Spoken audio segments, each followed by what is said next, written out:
Perkenalkan, nama saya Rolita Siworo dengan NIM 212000091. Saya dari kelas 213A01. Di sini saya akan mempresentasikan artikel pendidikan berkualitas dari mata pelajaran karakter building.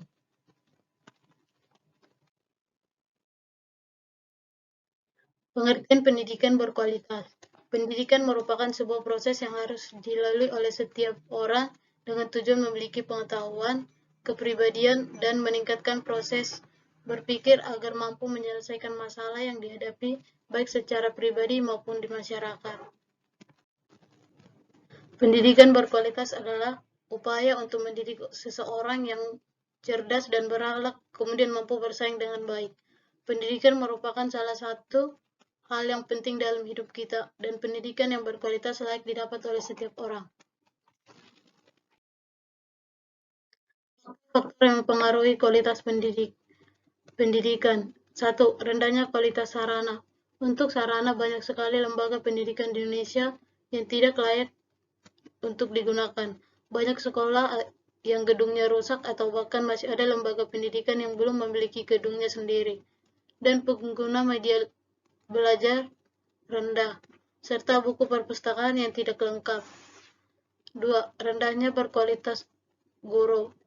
Kebanyakan guru belum memiliki profesionalisme yang memadai untuk menjalankan tugasnya, yaitu merencanakan pembelajaran, melakukan penelitian, melakukan pembimbingan, melakukan perhatian, dan melakukan pengabdian masyarakat.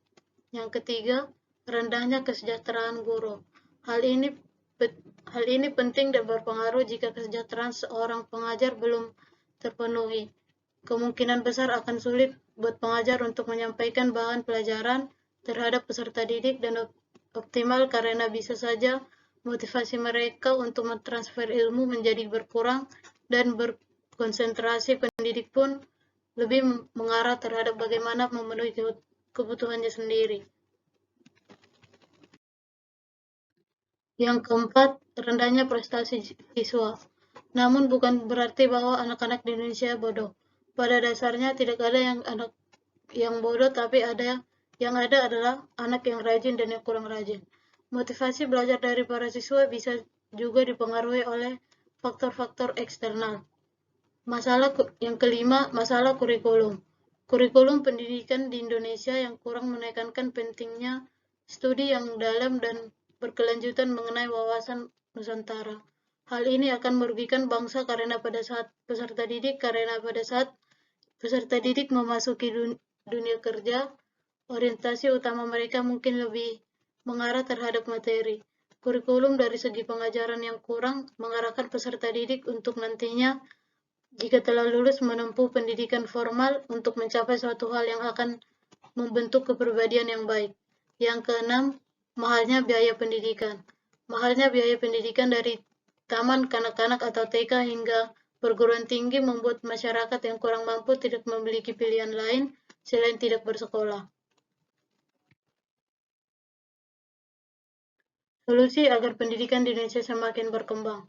Peningkatan kualitas pendidikan dapat menjadi salah satu cara bagi pemerintah untuk memajukan bangsa Indonesia. Untuk meningkatkan kualitas pendidikan di Indonesia, ada beberapa hal yang dapat dilakukan oleh pemerintah, yaitu 1. Memperluas akses program edukasi berkualitas tinggi sejak dini. Tujuannya adalah untuk merangsang pertumbuhan dan perkembangan otak anak. Pendidikan yang akan diberikan kepada anak itu adalah untuk membentuk karakter dan kepribadian agar mampu membawa diri di masyarakat. Yang kedua, fokus pada perekrutan, pelatihan, dan dukungan terhadap guru. Yang ketiga, mengadakan program insentif untuk menurunkan presentasi dropout. Ada baiknya apabila pemerintah menyusun program pembelajaran intensif bagi sebagian pelajar yang mengalami kesulitan baik secara mental maupun secara emosional.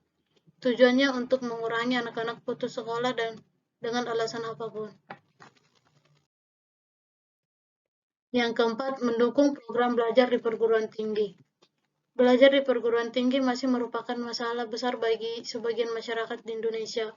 Salah satu bentuk dukungannya dapat berupa sekolah gratis atau pemberian beasiswa penuh kepada mahasiswa berprestasi. Yang kelima, meningkatkan high quality of individu. Dalam pembangunan tentunya individu yang terlibat harus memiliki kemampuan yang memenuhi kriteria untuk mampu mengasosiasikan pekerjaannya. Yang keenam, dukungan pemerintah untuk menyediakan beasiswa bagi masyarakat. Sekian presentasi dari saya. Terima kasih.